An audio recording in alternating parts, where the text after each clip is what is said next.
Magandang araw mga kaitlog. Sa mga baguhan po dyan na hindi pa alam ang tamang humidity o halumigmig sa iyong incubator mula sa setter to hatcher. At ito ang isa sa nabasa ko na gustong magpatulong kung paano ba ang tamang setup sa humidity. Patulong naman mga sir, ano ang dapat setup ng humidity day 1 to 18 days? At sa hatching mga idol kasi baguhan lang po ako. Disclaimer lang po. Itong ibabahagi ko ay base lamang sa nilalaman ng maliit kong utak. Music Maestro. Para po sa mga baguhan dyan na hindi pa alam ang tamang humidity. Mula po day 1 to day 18 ang humidity ay hindi bababa ng 40% to 55%. At hatching time ito ay tinatawag na lockdown period pagsapit ng day 18 to day 21 ang humidity ay 60% and up. Ang sobrang taas na humidity ay may negatibong epekto sa itlog. Mas lumiliit ang air sac ng itlog.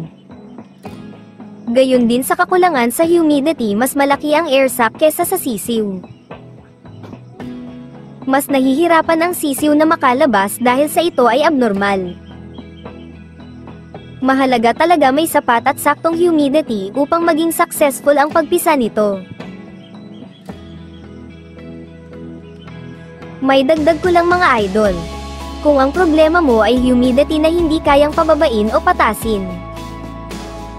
Kung mas mataas ito, mas mainam mag-dry method ka. Ang dry method ito po yung walang tubig sa loob ng incubator. At mahalaga naka-room temperature ang iyong incubator. Mahalaga kasi na naka-room temperature ito. Para kahit sumapit ang tag-ulan o tag-init ay hindi masyadong apektado ang humidity at temperature nito. Kung mababa naman ang humidity, gumamit ng mas malapad na lalagyan ng tubig upang mas mataas ang moisture nito upang mapanatili ang tamang humidity na kinakailangan ng itlog.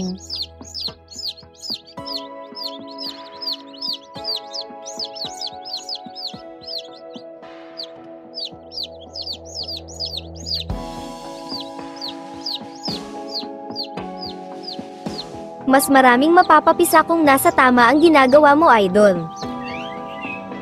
At kung nagustuhan mo ang videong ibinahagi ko, idol,